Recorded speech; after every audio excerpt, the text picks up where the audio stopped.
रात के करीब 11:30 बजे राहुल दिल्ली से लखनऊ जाने वाली एक नाइट बस में चढ़ा।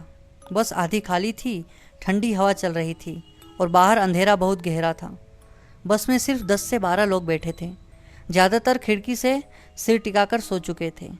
राहुल ने बीच वाली सीट पकड़ी और बैग रखकर बैठ गया। थोड़ी देर बाद बस चल पड़ी और सड़क पर सिर्फ हेडलाइट की रोशनी नज़र आ रही थी। माहौल इतना सन्नाटा था कि बस के इंजन की आवाज़ भी डरावनी लग रही थी। करीब आधे घंटे बाद राहुल ने देखा कि उसके पास वाली सीट पर एक अजनबी आदमी आकर बैठ गया था। लंबा दुबला पतला, काले कपड़े और चेहरा अजीब सा पीला पड़ा हुआ। उसने धीरे से मुस्कुराते हुए राहुल से कहा, लखनऊ पहली बार जा रहे हो?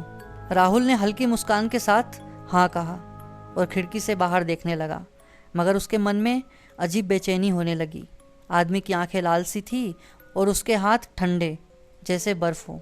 थोड़ी देर बाद वह अजनबी फिर बोला, जानते हो, ये सड़क पहले बहुत बदनाम थी।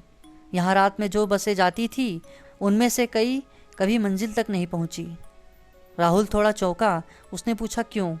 वह आदमी धीरे से हंसते हुए बोला, क्योंकि इस रास्ते पर मरने वाले लोगों की आत्माएं अब भी बसों के साथ चलती हैं, जैसे कि मैं। राहुल का चेहरा सख्त हो गया। उसे लगा शायद मजाक कर रहा है, मगर आदमी का भाव बिल्कुल गंभीर था। अचानक बस के अंदर की लाइट टिमटिमाने लगी। ड्राइवर ने हॉर्न बजाया, लेकिन सामने धुंध छा गई। सब यात्री डर के मारे चुप हो गए। राहुल ने जैसे ही उस अजनबी की ओर देखा, उसका चेहरा अब सामान्य नहीं था। आंखें खून की तरह लाल, मुंह से सड़े मांस जैसी गंध और दांत बहुत लंबे और नुकीले हो गए थे। उसने राहुल के कान के पास फुसफुसाकर कहा, यह मेरी आखिरी यात्रा है और अब तुम भी मेरे साथ चलोगे। राहुल ने घबराकर इधर उधर देखा। बस में बैठे यात्री जैसे मूर्तियां बनकर बैठे थे।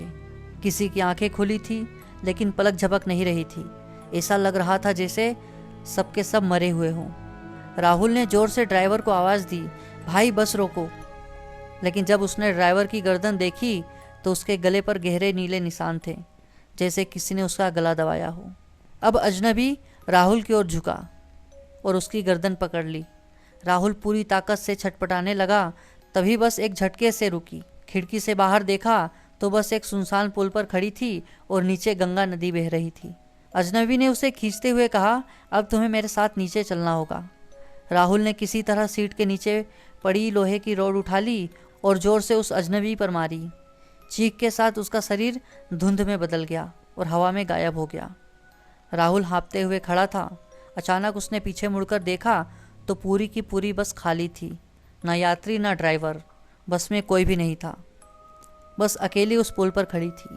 डर से कांपते हुए वह बस से बाहर उतरा और सड़क पर भागने लगा। पीछे मुड़कर देखा तो बस धीरे धीरे खुद ब खुद चलने लगी और फिर गायब हो गई।